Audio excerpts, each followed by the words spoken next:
Hello and welcome to today's webinar on our search screen for QQEvolution. Today we're going to be going through our search screen.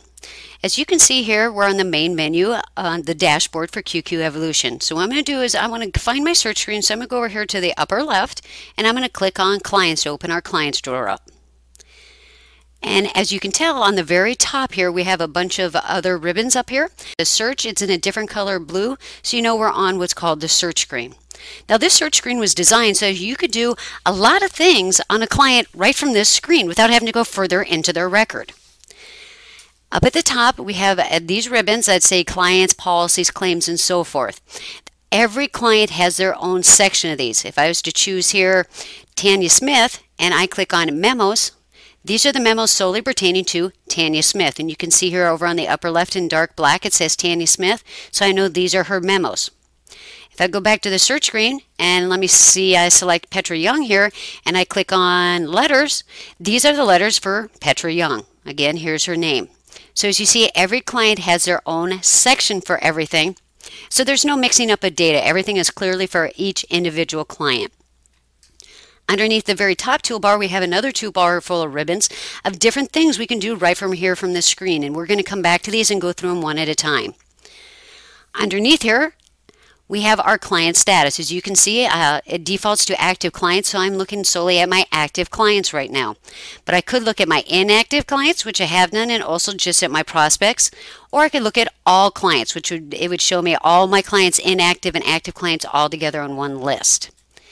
You will also note, if you follow me over here to the right down here, where we have the list of clients right above it, it says Record 1 displaying 1 through 6 of 6 clients matching search criteria.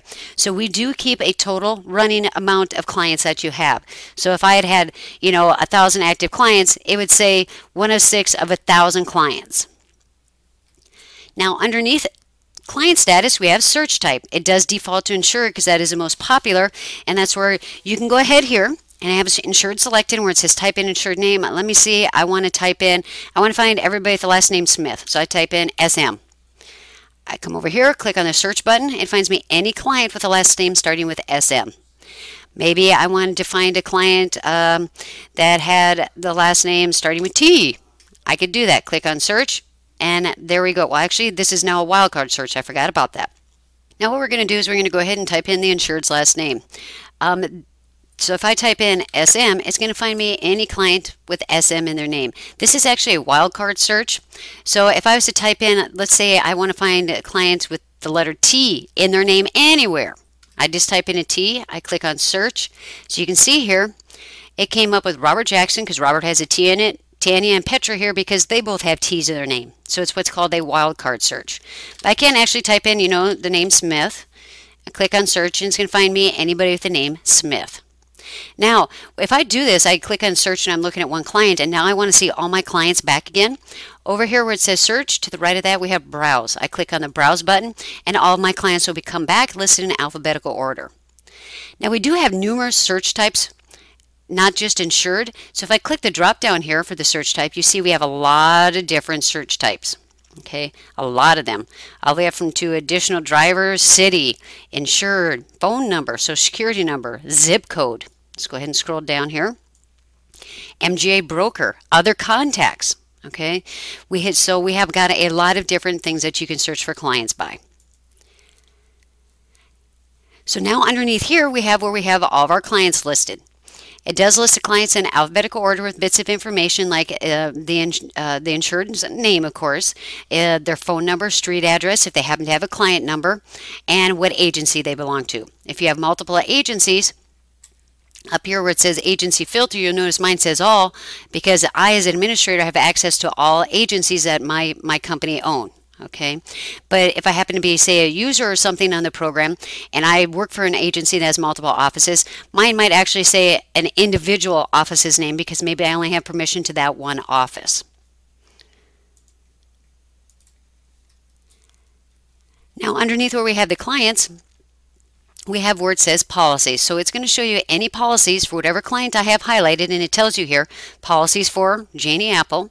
It will show me any policies that are currently listed for this client, along with bits of information like the effective date, coverage, if there happens to be a MGA broker, company, policy number, premium. Now over here where it has a column STAT for status, that is the status of the policy. And if I want to find out what those letters stand for, and I can't remember, I simply click on status here. Over here we have where it says premium, and here we have status, and there'll be letters underneath where it says status. Like this one policy has an A, so of course A stands for active. That means this is an active policy. If it had been a canceled policy, it would have a C. If it expired, it'd be an X, and so forth. Let's come back up here. One thing I forgot to mention about the insured, we do have this column here that has a C. Now this column, what this stands for is commercial. So if I happen to have any clients here at commercial, there would be a C listed here. If I don't have anybody that's commercial, this column of course would be blank because that means they're a personal. So if there happens to be a C listed here for any of the clients, that means they would be a commercial client. We also have the ability here on the search screen to do what is called linked accounts. You see over here on the upper right, we have linked accounts. What this allows us to do, it allows us to choose a client that we have and link another client to them. This would become especially handy, say, if you have a client who has their personal business with you along with their commercial business with you, because they're listed separately inside the program. So I could have, Robert Jackson here listed as personal, and maybe I have his commercial property, his commercial business, maybe, and that account's called Jackson's Cafe. I could go ahead and link them together so I could have easy access. And let's just go ahead and walk through linking somebody. So I'm going to click on linked accounts. You notice there is a help button here. If you open it up, it opens up with Adobe. I'm sorry, it's not the full screen that you're seeing, but it'll open up and give you instructions on how to go ahead and link the client's accounts if you need that. So here we open up the linked accounts, and it shows I already have one person linked with him here, Tanya Smith. So if I want to go ahead and go to that account, which is easy access, I click on go to account. And now it takes me to the client screen for Tanya Smith. And you see how easy that was? All I had to do was open linked accounts, boom, click the client's name, and I'm now to their name. Okay, so it makes it a lot easier. So let's go ahead and select somebody that's not linked, and we'll show you how to link. Let's choose William Douglas here. Let's do linked accounts, and nobody's linked to them. So I'm going to click on search. Now I'm going to go ahead and search for my client that I'd like to link to him. Search by, you can choose to search all, personal and commercial, or you can do search just personal or just commercial. You can do your agency filter. Do you want to search through all agencies or one particular agency? Mind you, you have to have permission to this to even use this. And we have our browse button. So if I don't know particularly maybe how to spell the person I'm looking for, I can click on browse and all my clients will list here. Or I can type in the individual's name and click on search, and it'll bring me any client. So now let's go ahead. I'm going to click on, back that up there, delete it, and click back on browse again so all my clients come up. And let's link Petra Young here. So I'm going to select Petra. Now in order to link her, I'm going to click on add to linked. And you see she now is moved up to the top half of the screen. That means that Petra is now linked here to this client, William Douglas. If I want to add more, I can keep on doing it. I can keep selecting and add linked. You can have multiple clients attached to this one. Now, if for some reason I put in a change and I don't want it, I can click on undo changes. And if it asks you, are you sure you want to undo the changes? Yes. And it removes it back out of there because maybe I put it in there by accident. Accidents definitely happen. So I'm going to select it and click on add to link. And if I'm sure that's what I want to do, I'm going to click on save. Do I want to apply these changes? Yes. And now they're linked. So William Douglas here, let me open linked accounts again. You see Petra Young is still linked, and I can select her and go right to her account if I'd like. Now what we're going to do, that is a basic search screen. So now what we're going to do is we're going to head to the top of the program here, and we're going to go through these ribbons with all these different items that you can do in the program. So first up here, we're going to head to the very top. We have the first button that says Dashboard. That, of course, will take us back to the main menu, the dashboard of the program. And our next one we have is Print. So what can we do from here? Well, for whatever client we have selected, always remember select your client first. I can print a letter or label. So if I click on print letters, a box is going to open up and it's going to display a list of the letters that I currently have saved in my program. I can select the letter. Let's say it's a birthday letter. I can click OK. The letter is displayed on the screen. Now you see here it looks a little jumbled, so I'm simply going to click on it to magnify it. I can read the letter more clearly now. If I scroll to the top here, you will notice my agency's information is already displayed here once I generated the letter. That's because in the utilities, and to find out how to do this, you refer to our webinar on utilities or training videos on that. I automatically set it up to put my agency's information up here. Same thing applies if in the utilities you decide to select and attach your own logo. Your logo would automatically be generated here. I also chose to automatically generate the client's name. So you notice I have no other information. So apparently on this client, I never put in an address. Okay, so that's missing here. I want to take note of that, and I want to rectify that situation on my client. I can also choose to have the date on here if I would like. You can do multiple page letters. So down here at the bottom we have these little arrow keys. You will just notice they are grayed out right now because I have simply a one-page letter here. But if it was 2 pages, I could go ahead and page to the pages and take a look at it and make sure it's what I want. I do have the ability to here, if I have multiple pages, to click on print all pages, which would print all pages of the letter, or print this page, which would print only the page that I'm on. So if I click on print this page, I'm able to select who's doing this right now. Let's say Doug is doing it. If I need to, I can set up a reminder. It will automatically put in a memo for me saying that this birthday letter was printed. I'm going to go ahead and hit OK. Now this is what's going to print. I have it selected. I click on print and it will go ahead and it's going to print it. Now I'm going to go ahead and cancel that. Now what if I had done this and I didn't want to print it? Well, what I'd simply do up here is I click on return and it would tell me letter not printed, print later. Selecting no will delete the letter.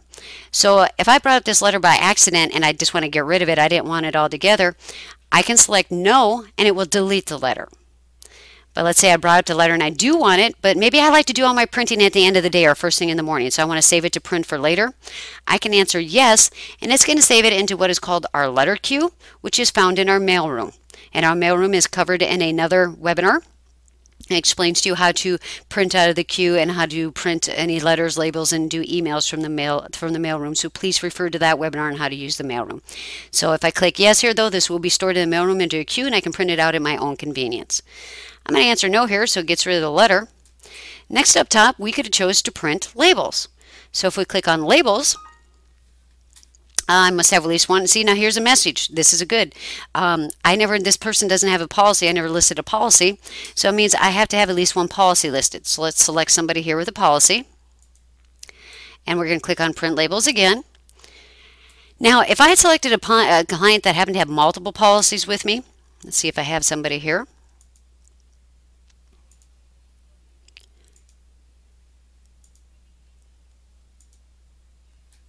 No, but if I had somebody with multiple policies, first a box would have opened up and displayed each policy I have for the client, and you'd have to choose what policy the label you want to print goes with so it knows to put on the correct information. We have the same option here of print label in queue for later, which means this will also be stored in the mailroom if I don't want to print out my label right now. I can store it in the mailroom to print it out at my own convenience. Over here is how we're going to do the label. Do we want the information to appear on the label by last name first, first name last, or insured? As you can see, we show an example how the label is going to appear. So if I change this to from last name first to first name last, you'll notice it switches it to John Smith instead of when I had Smith John. Or if I do insured, it changes it to ABC Plumbing because that's who I have listed as their insured. Now this is just an example. This is not the actual client that I have selected. It's just showing me an example how things are going to appear on the label when I print them. I can include to have a date type printed on the label if I would like. I can choose to have no date, or I can choose to put the policy's effective date or binder date, or maybe the client's date of birth. I can also put in the policy's cancellation date if I'd like to have that appear on the label. Now, maybe I don't want to put the client's address on the label. I want their name and some other information. Maybe I want to create file folders for some reason. I can do that as well. Here it says instead of address, I can choose to put the insurance company, policy number, phone number, file number, or policy description on the label. And I can choose multiples of these items. So I can select, let's select 4 of them. You'll notice as I'm selecting these things, the example is changing. It's showing you how it's going to be on the label. Now, a label does only have so much room on it.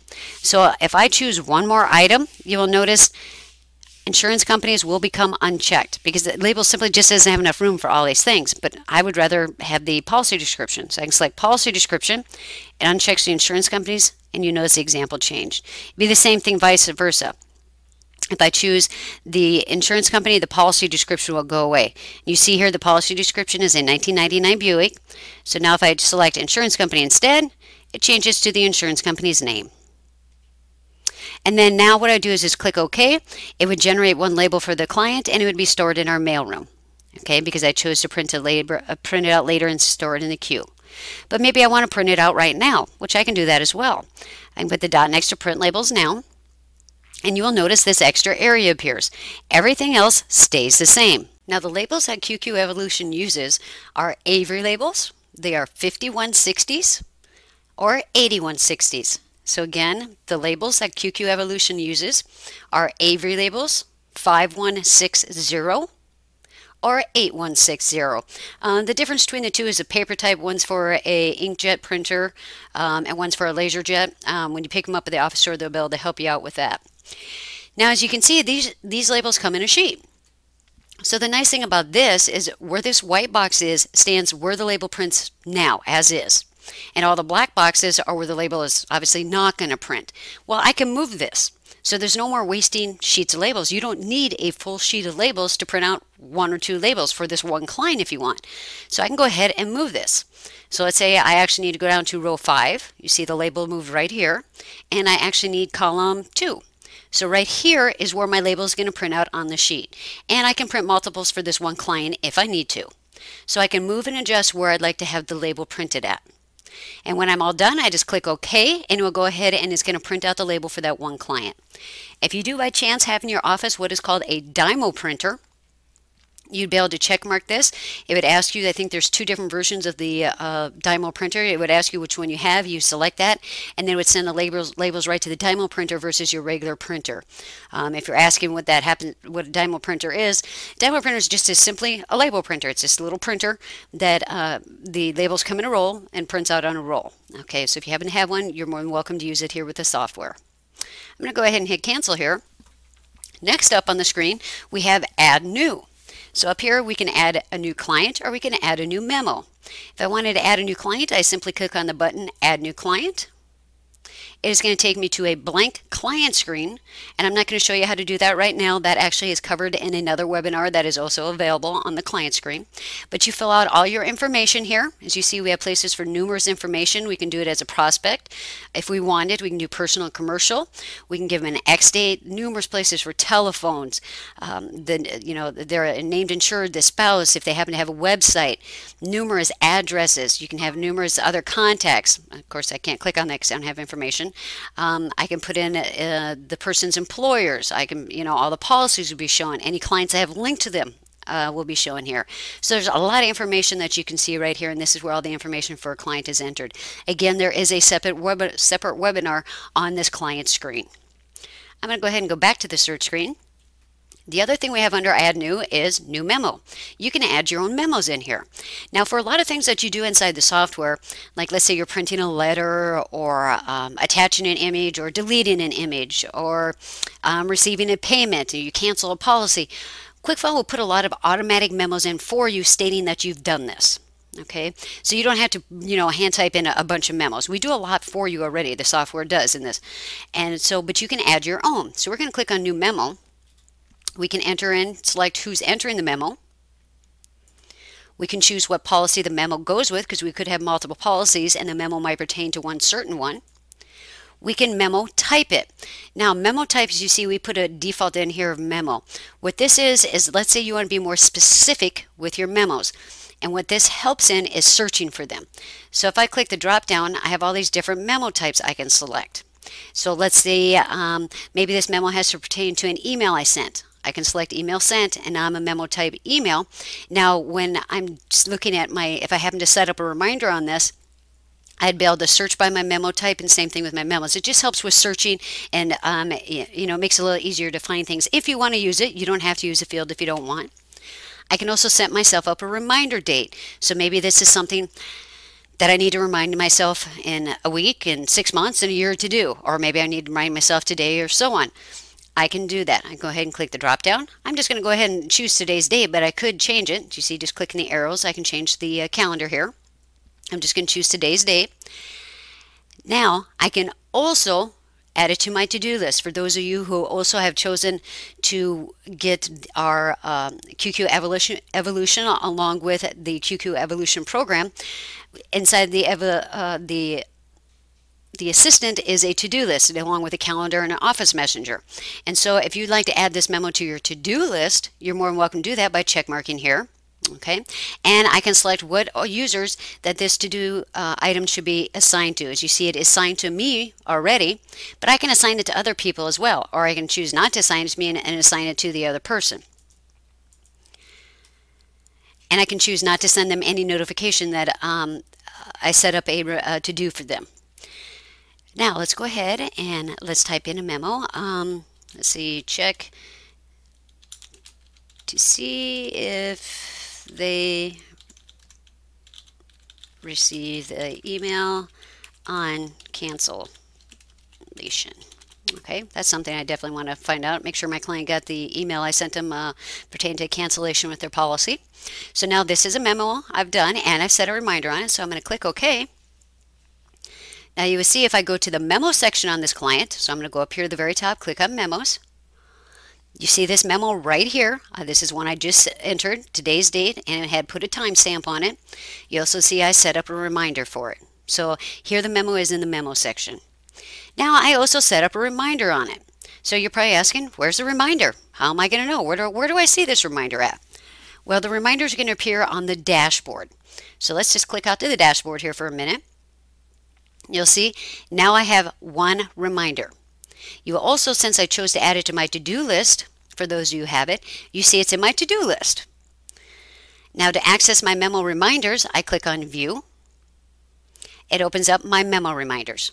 Here's where you can choose to search for your memo reminders by specific dates, because inside of here, only memo reminders set for today's date or any old ones that you never dismissed will appear in here.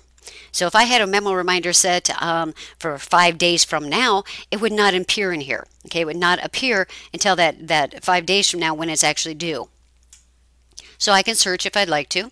I can also sort this by agency. I can sort this by CSR. Maybe I want to see the memo reminders for everybody, or maybe just for certain CSRs. And here's that memo type. Maybe I'd like to see all my memos with all types, or maybe just specific. Now I only have one reminder in here, so let's see. Maybe I'm looking for memo types of claims. Guess what? Now it's empty because I don't have any referring to claims. Now mine I had set up for email, so if I select email, it's going to reappear because I had the memo type of email. So as you see, it can be handy when searching for things, because you know what, I have just a small database. This is a test database for these webinar purposes only. In real life, you're probably going to have a full lot of memo reminders here, because you know, busy agencies, there's a lot of things to remind yourself of. Now also from here, some of the things we can do is we can append to a memo. An original memo cannot be deleted, nor can it be the original text edited, but you can add to a memo. I can click append a memo. And I'm just going to type in here, edit test memo, and click OK. And now it's added to this memo. Now, this is a memo reminder, but since I added this right here, it will reflect back into the original memo on that client in the memo section. I can also view this list as a report. If I click on View as a Report, it will show it as a report. If I'd like to maybe print this out for each one of my CSRs and hand it out to them maybe, or something like that. It also can be exported to Excel, as you see. You can dismiss a memo reminder. When you are done with a memo reminder and you no longer need it, please dismiss it. What that does is it pulls a reminder off of the memo. The memo itself is always part of the permanent record. What I'm doing by hitting dismiss is dismissing this reminder. So the reminder will no longer appear to remind me to check with this person, make sure they got their email about the cancellation. Also, maybe I don't have time to deal with this today. I can click on snooze and change the date. I can change it to a date in the future, and when I do that and hit OK, the memo would disappear from here because it's no longer due yet. I changed the date on it. So I can snooze it for a later date and have it reappear at another time. Now let's go ahead and let's dismiss this. So if I hit dismiss, are you sure you want to dismiss? Yes. And now it's gone. Okay, so I have no more memo reminders. I'm going to hit go back out to the dashboard. And you see, now I have no more memo reminders, and also my item is gone from my to-do list because I dismissed the memo reminder. Let's head back into clients, and also just to show you, the memo itself, I dismissed the reminder, but the memo itself is still there. Here it is. And we added in an entry saying when it was dismissed, by who, and also there's a check mark in the box saying that it was dismissed. So let's go back to the search screen. Now next up here on the top on our ribbons here, we have a button that says Policies. Now from here we have three different things we can do. First up, we can do an issued. Now this button will be grayed out if you choose a policy, if you have choose a policy that's already been issued, or a client that has, any policies aren't pending. You see, it's grayed out. That's because all I have on this client is an active policy. I have nothing pending. These have, has been issued. Same thing if I click on this one, it's going to be grayed out. But Janie Apple here happens to have a policy that has not been issued and is pending, as you can see down here by the status of pending. Policy number pending, status pending. So it's lit up so I can issue this policy now if I need to. Okay, I can click on issued. And it's going to take me right here to the policy screen where I can then go ahead and finish putting my premium in. Okay, so I can go ahead and finish putting in my base premium. First off, let me put in a policy number. Let's just throw in a policy number here. Okay, let's go ahead and put in my base premium. So let's say my premium, what I quoted, my premium is the same as what I quoted.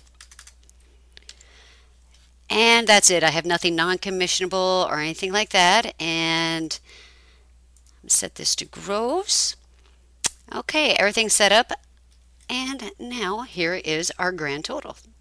There's our premium, and now we have issued it. Let's go ahead and put in a down payment. Say give me a $500 down payment. Nothing else. I don't want to print my receipt right now. And there we go. Now it is an active policy. Let's go ahead and go back out to the search screen so you can see that's how I can issue a policy. This button is kind of handy because it jumps you right over to the policy that you need. Okay. Now we can also do an intent to cancel. So maybe we have a client that has a policy that we're thinking about canceling. So let's go ahead and go up here. Who should we choose? All right, we'll just keep going with Janie Apple here. So let's go ahead and let's choose intent to cancel. What I'm generally going to use this button for is, let's say a client called and gave me a heads up that they were going to cancel their policy, or maybe the insurance company themselves sent me a notice saying they were going to cancel the insured. So we're going to open up, if you have a client has multiple policies, this is going to open up and you can select what policy is going to cancel. Let's say this one here. We're going to hit OK. Now we put in our intent to cancel date. What date do you plan on canceling the policy on? Let's say I received notice and they plan on canceling on the 12th. Now we will automatically put a memo in for you saying intent to cancel on a certain date. I would, however, recommend adding to it, like, let's say we want to double check with client if actually canceling, or maybe send an email to confirm. And I'd set myself up a memo reminder. Okay, because we can also set up a memo reminder here, because my person plans to cancel. I want to double check. I want, if they're the ones, especially they're the ones requesting it, I want a reminder to pop up to remind me that, hey, I better call this client just to double check. I haven't heard from them. Make sure that they actually want to cancel. So I probably want to call them like the day before. Set up a reminder date. As I said, I recommend this, but it is totally up to you. And look, I happen to set my reminder during the weekend, and it's giving me a note that I set it for the weekend. Okay, warning you, because some people aren't in on the weekends. Okay, that's fine by me. I'm gonna hit OK. I can choose who's doing this, and if I happen to have an intent to cancel letter, you can create your own and put it in here, and that is how to create your own letters and get them saved is also covered on another webinar. I can choose at this time to have that printed out. Now if I go ahead and hit OK, it's going to put an intent to cancel on it. but maybe I'm in here by accident, I could click on I change my mind to stop what I'm doing and have an intent to cancel not apply. So let's go ahead and hit OK. And now an intent to cancel is going to be applied on the policy. So let's go over to policies. And over here on the upper left, it says intent to cancel on, and in this pinkish color, it gives you the date. Okay, so when you come in here, especially the color is going to catch your eye. Now let's say you did call the client and no, they don't want to cancel, they just forgot all about it. Okay, so they go ahead and they give you their credit card over the phone and everything's great. So you no longer need this intent to cancel date. So what we're going to do is we're going to click on intent to cancel again. Whoops, wrong button. Intent to cancel again. And you see it has today's date, and this is one. I'm going to click on I changed my mind. And it says clear the intent to cancel date. Yes. And now it's gone. No more intent to cancel date. Those intent to cancel dates, everyone, are very handy, okay, because you can run reports based off of that. So if you'd like to know what policies you have upcoming that are going to be canceling, set these intent to cancel dates up on them, and so then, you can run reports on it. It's very handy so you can know what's going on with all your clients at all the time. So let's head back to the search screen. The other thing that we can do on a client from here is we can cancel or reinstate them. So let's go ahead and choose a client. Actually, we'll keep with the one that has 2 policies. And let's click this button, cancel, reinstate. Now, this client happens to have all active policies. So when I hit on this button, it's going to think I want to cancel somebody. So I choose a policy, hit OK, and now it's going to go ahead and allow me to cancel the policy. We have our cancel date. It is going to put in a memo for us. Okay. Do we want to short rate it? Short rate, pro rate, flat cancel. What do we want to do? Is there going to be a minimum earned? We can set up a reminder date if we need to. We can choose who's doing this, what CSR entered it. If you happen to have a cancellation letter, you can click from the drop down and choose it and choose to have it printed out. If you want to print the accord, the cancellation accord request after this, go ahead and processes. You can do that by check marking here. Also, if you would like the auto forward any unearned commission via ETF to the company, you can go ahead and check mark that, so that'll be noted on the record. So now if I want to cancel the policy, I go ahead and click on cancel. And now you see the policy is canceled. And we'll go ahead and look at the actual policy screen for that client. You see right there in the middle, canceled 7/10/09. So it went ahead and shows that it's canceled. I'm going to go back out to the search screen. Now let's say I actually didn't want to cancel that policy, or maybe I canceled it now, next day it's reinstating. So now I'm going to click on cancel/reinstate, make sure I choose the cancel policy, because if I hit active, it's going to bring up that cancel screen again, but I want to reinstate. So make sure I choose the correct policy, hit OK, and it says, are you sure you want to reinstate? Yes. And now it went ahead and reinstated the policy, and now the policy is again active. Going back up to the top of the screen, the next thing we have here in our ribbons is payment/bill. We have several things that we can do here. First off, what we're going to do is we're going to show create finance schedule. This is handy if you happen to do in-house financing, or if you just like to keep track of the fact of, this client is going to have to pay, 10 payments of $20, over the next, 10 months. Okay. So I'm going to click on create finance schedule. Again, we choose what policy. We hit OK. And this box comes up.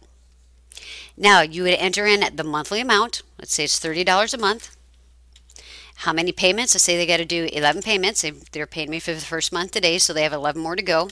And what is the first due date? So let's say it's of 8/10 of next month is the first due date. I can click the drop down and choose who's entering this. Now this is very important, everyone. Right here where it says create financing schedule in the billing screen, there is a check mark there. You would only want this check mark if it applies to your financing. If you're doing in-house financing and you as the agency are going to be collecting that money every month and it's going into your bank account. Okay. If you are not doing in-house financing and you just want to, and you're not receiving any money in every month, and you just simply want to know, just want the knowledge to know what their finance schedule is, you would want to uncheck mark this.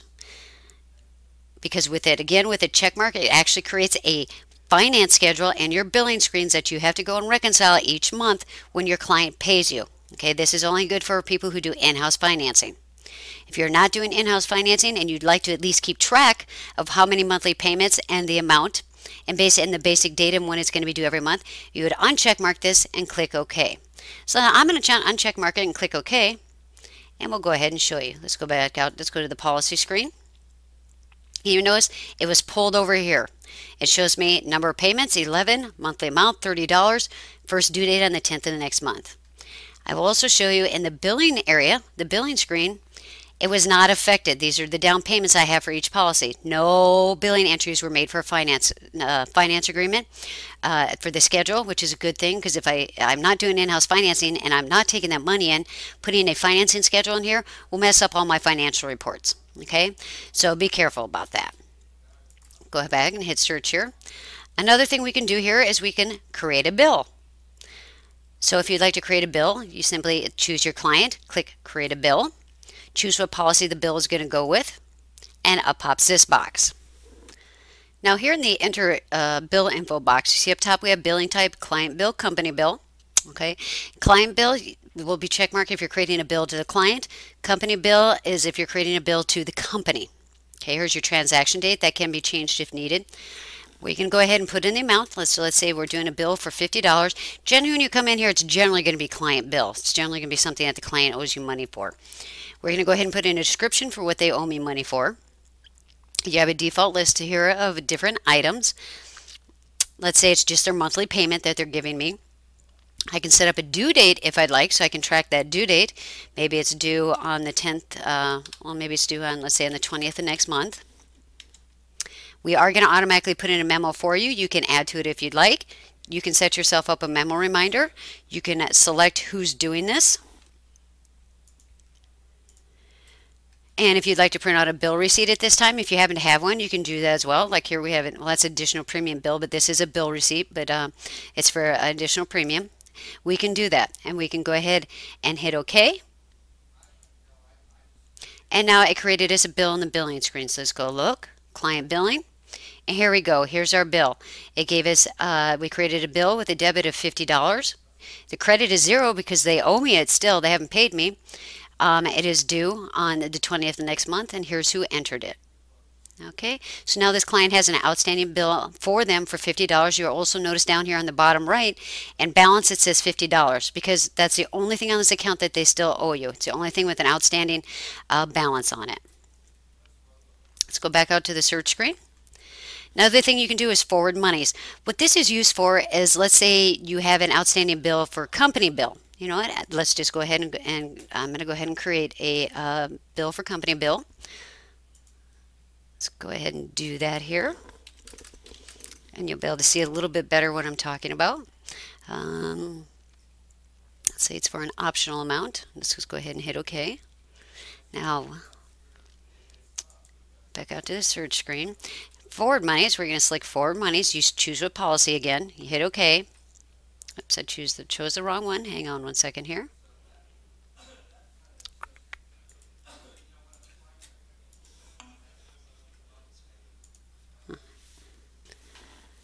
Alright, here, get the right policy chosen. Hit OK. Again, I didn't choose the right one. I'm having a heck of a day today, everyone. Alright, let's go. Here we go. Alright, what forward monies is what it's used for is when you pay, you owe an insurance company money and you're paying them. Okay, so as you can see here, I owe, as the agent, the insurance company $100, so they have a credit on their account. Okay, now I want to go ahead and pay them. So I'm going to select this. If there happens to be nothing, if there happens to be no outstanding credit for the insurance company and you try to forward monies, you'll see what I was just doing. It will say that there's nothing to forward. So I go ahead and hit OK. It go ahead and pre-fills $100 for me.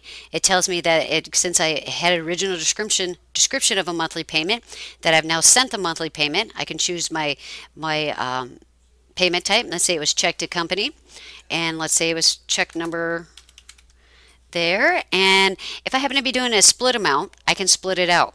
Okay, maybe this is actually $50 to check to the company, and then they gave me $50 cash. I can do that. We'll be covering that in just a second. But now I can go ahead and hit OK. And what it does is it puts in the corresponding debit. So let's go to the company billing here, and you'll see that. Right here, there's the entry, debit, credit. Before it only had the debit, meaning the insurance company had a credit on their account for $100. Now we paid it out. Now it's balanced. Okay, no more money at this point, for this anyway, for this monthly payment owed. Okay, so it's all taken care of. So that's what forward monies is when you pay the insurance company. It's just an easy way to go in there and forward it off and get that billing entry balanced out. Now the last thing that we can do in here is receive a payment. Some of you will be using this, some of you might not use this at all. Let's go ahead and open this up. We again choose the correct policy. We'll hit OK. And here we go. Here's our enter payment info box. Again, up top we have client bill, company bill, transaction date. Here's where we go ahead and put in the amount. Let's say $350. If we need to, we can put in an agency fee. We're going to select the description. Let's say they're giving me there was an additional premium and they paid it, so we're going to do AP paid. That's what I'm receiving it for. How did they pay me? Let's say it was by cash. You know what, to show you split payments, let's show you split payments. Let's say actually the amount that I'm receiving the money for in total is $400. Okay, so here's the amount, $350, and they're paying it in cash. So now they're going to pay the remaining $50 of that $400. And let's say they're giving me a check written out to me, the agency. So I'm going to do check to agency, and I'm going to go ahead and put in the check number. Now, over here to the right where it says receipt, I could have set up a default and have and set the default in the utilities, so I would have a receipt name already appear here all the time for me. But mine happens to be set to none, so I can click a drop down and choose, let's say, like if it's down payment, I could choose down payment receipt. Okay, whatever you happen to have for. AP bill is a bill for additional premium. Okay, if we happen to have one, we can choose our letter here or none. Underneath here, you'll see we do put in a memo for you with a reminder date and the CSR. Okay. Now, an important thing here is right here in the middle of it. Create a debit and credit for the amount above in the billing screen. The reason this is important, if I do not, again I repeat, if I do not check mark here where it says create debit and credit, I would end up creating a credit solely on my client's account because I'm not telling it to put in the matching. They owed me debit. Okay, so by not check marking where it says create a debit and credit, I would only be creating a credit. Okay, now I'm receiving in payment, and there's not going to be any credit on their account. They owed me the money in the first place, so I want to make sure I check mark this. This would be a case of I never created a bill in the first place to offset, so I'm just basically going to be creating the debit of they owe me the money in the first place, and then the corresponding credit of they paid me, so the account balances out. Okay, so by check marking create debit and credit for this one billing entry of $400, what I'm doing by checking it is creating the debit of they owed me the $400 in the first place, and then I'm putting in they paid me the $400. All right, that is what I'm doing here. So now we're going to go down and hit OK, and it's going to put the entry in for me. And now I did it on client billing, so let's go take a look. Client billing, here it is, AP paid, debit of $400, credit $400, it's been paid. And it also notes that the payment type was a split payment because I did a split, and I did part check, part cash. Let's go back out to the search screen here. The next thing that we have up here on our ribbons is a button marked Images. You have the ability to either attach images that are already saved on your computer to your client, or you can scan directly into our program. So first off, let's show attach. So let's say I have something for Robert Jackson here that I already have some kind of, maybe it's a picture or a document or something already stored on my client or on my record. I'm sorry, on my computer for my client, and I need to get it attached in on my client's record here for easy access. I click on attach. It opens up a browse box. I'm going to click on browse, and it allows me to browse my computer. So let's go ahead and browse my computer. Find some pictures. I don't know if I have anything up here really. Let's see here. Let's use a sample photo that comes with the computer. Let's use a sunset. All right, I can put in the description. Let's say it's a test image for the webinar. Of course, you guys be using descriptions like deck page, image of client's Ford truck, you know, image of back end damage, red Chevy. That's, you know, on the policy. You know, you'll be doing descriptions like that. I can go ahead and I can choose who's doing this, and I can click OK. And now my image is here. Right here it is. It's being uploaded. Well, that's a pretty red sunset, isn't it? So now here's my image. I went in and attached it. You notice now when I hit that attach button, it automatically popped me to my image section. So I'm back in, it took me to my image section in order to attach the picture. So now this picture is attached to the client. We are in the client's image section. As you see, we are still on Robert Jackson. So let's go back to the search screen, which we've been covering. Now, what else you can do from here is you can scan directly into here, and you can do batch scanning. How to scan directly into the program is covered during the training webinar for the images. That has the images contained within it. So more information on how to scan directly into the program, please view the training webinar on how to do images. Okay, because as long as you have a scanner that has what is called a Twain drive on it, you have the ability to scan something directly into our program. As far as I know, there aren't hardly any other, if any, other agency management systems out there that allow you to scan directly into a client's record inside of the program. They'll let you scan in, but you still have to attach it. We give you both options here in our program, QQEvolution. Now, but I do want to show you batch scanning. Batch scanning is available here and also from out on our dashboard. So I'm going to click on batch scanning, and it brings up our batch scanning box here. Now, I don't happen to have a scanner attached here. What we're going to do is when we do scan images, we come over here to the right. So what we're going to do here is what I would recommend is you come over here where it says show scanners users interface when scanning. I would check mark this because especially when you first start out, down the road you might want to uncheck mark this, but especially when you're first starting out, you want to view something that you're used to. And when you check mark that, your own scanner's interface is going to pop up. Okay, something you're more used to. If you happen to be using a auto document feeder or a sheet feeder, you would check mark here so the program knows that that's what you're doing. With this uncheck mark, the program thinks you're using a flatbed scanner.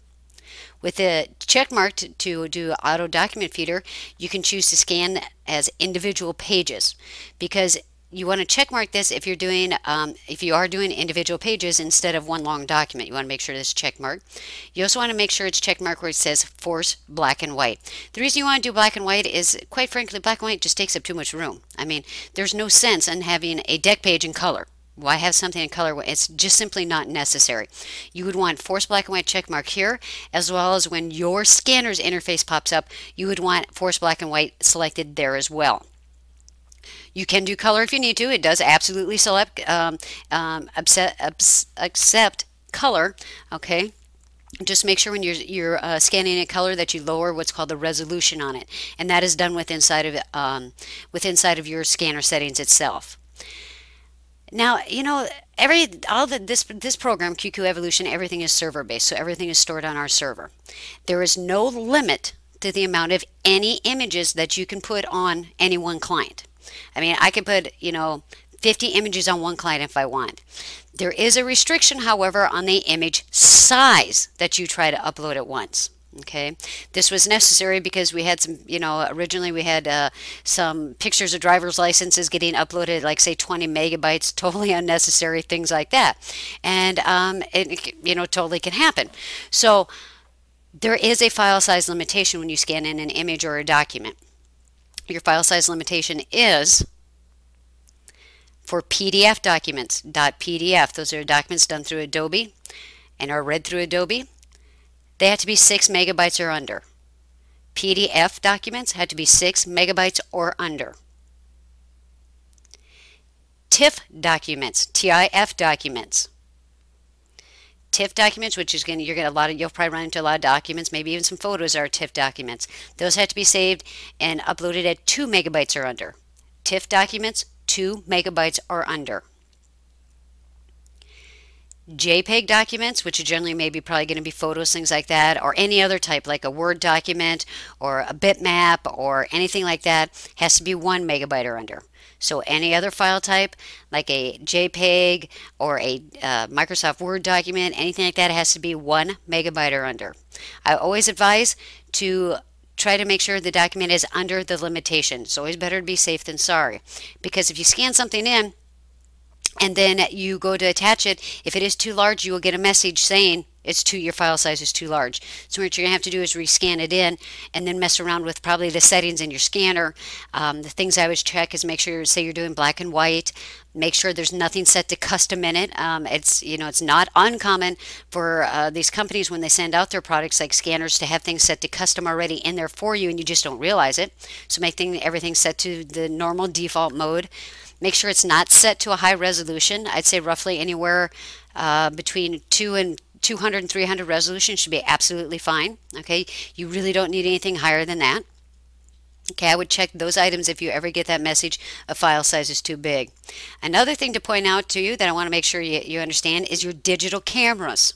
Okay, inside your digital cameras, there are settings for the size of picture you are taking. Please get inside your digital cameras and see what it is set for.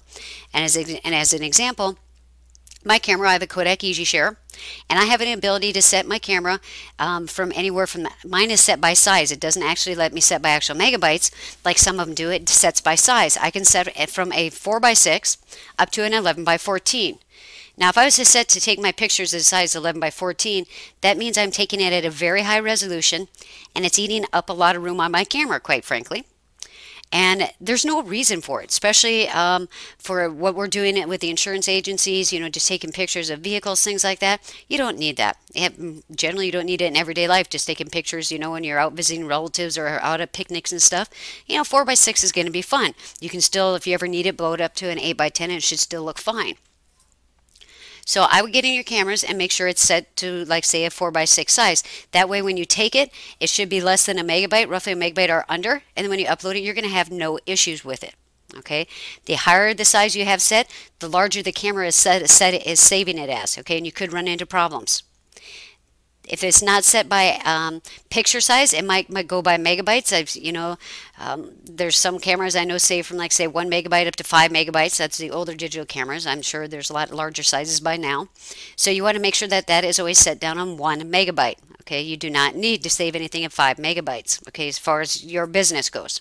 Okay, so please get inside your digital cameras and check that out, because nobody wants to go out into the field and take a picture of a house, get back to your office, and try to upload it and it's too large. Okay, that means one of two things. A, you're either going to have to go back out in the field and take that picture, and who wants to do that? Or B, you're going to have to get yourself some type of photo program and figure out yourself how to resize it. Okay, so those are two things you're going to avoid. It's just a waste of your time. All right, so please just check your digital cameras. Make sure the sizes are correct. Now, if I was ready to scan, I would simply click on this scan button here, and you'll see I'm not going to be able to scan because I don't have a scanner set to this. What will happen is when I scan in, everything's going to scan in, and then when I want to attach it, I click on the attach button.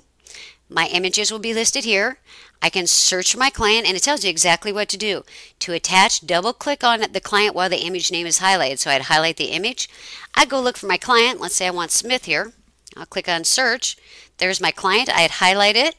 My image would be highlighted. That would be highlighted. And I'd just simply double click on the client's name. It will open up, ask for a name for it, and it will attach it to that client. Very simple, very easy. Okay. What batch scanning is meant to do is if you have a bulk of things to scan at one time, maybe you have 20 documents for 20 different clients and you need to get them all scanned in, they've just been sitting on your desk. Well, come in here and take care of it. Come in here, go to batch scanning, scan all 20 documents in, and then go down the line, boom, boom, boom, finding your clients and attach them. Now, these images, when you scan them in here, are stored locally on the individual's computer until you attach them. Once they are attached, then they are stored, the image is stored up on our server. And the image will stay here until you attach it, but you can also have the option when you choose an image and you need to get rid of it, you do have the delete button up here would light up and you could delete. You can also combine images here. As you see, my combined box is empty because I have nothing here, but if I had, let's say I had a bunch of images here and I realized two of the images actually belong together, I could drag one image and drop it on top of the other, and it would then combine it into a two-page document. Okay. Now, again, for more information on how to scan and using our scanner, which it's the same basics for how to use your scanner and everything, please refer to our webinars on how to do images. We also have training videos on that, as well as we have newsletters and everything available on our website, how to do lots of things in this program. Okay, and images just happen to be one of them, as well as batch scanning, all of that. We have information on everything in this program available to you at any time you want up on our website. I'm going to go ahead and head back to the dashboard. And the last thing we have here is we have Inquiry. What the Inquiry button is for those of you who are using what is called RealTime Inquiry or Transformation Station. Only the people who have gotten downloads will have access to this because you are required to have downloads and an account with a company called Ivans through us to be able to have real-time inquiry. Okay, this stuff is done through a third-party company, just happens to be the name of Ivans. So if you have downloads, you'll be able to use this inquiry button where I'd be able to click a drop down here, and then as you see here, we have our different options: make a payment, website sign-on, claims, billing, policy, endorsement, single policy resend, loss run. What these do, if I was to click on make a payment, and up on our website is available, if you go into where we have a listing with describing what real-time inquiry and downloads and so forth is, we have a listing of each company that is available on our real-time inquiry and which areas, these areas is here that they participate in. So for any companies that participate in the make payment, I'd be able to click on make payment for that policy for that company. It's going to shoot me over to that company's website, log me in, and take me to the payment area for that company. Very handy. Single policy resend, that's also extremely handy. Let's say you did some downloads and for some reason a policy accidentally got resent. I can choose to have it resent to me. I can also be, let's say, policy. If I click on a company, policy as a company that participates in the policy area of real-time inquiry, I'll click on this. Again, takes me to the company's website. Let's say it takes me to Travelers, takes me to their site, logs me into them with my information as an agent, my agent's information, and takes me to that client's policy information. It's a great, neat little feature. Again, you have to have downloads in order to be able to get this real-time inquiry feature. All right, everybody, that is pretty much the gist of the search screen. As you see, there's a lot that you can do right from the search screen from a client. Simply select the client and choose anything up here towards the top you would like to do. There's a lot of stuff here. All right. This webinar, as you know, is available on our is available for viewing as many times as if you would like. Also, please refer to our website for any additional information. Everybody have a great day, and thank you very much.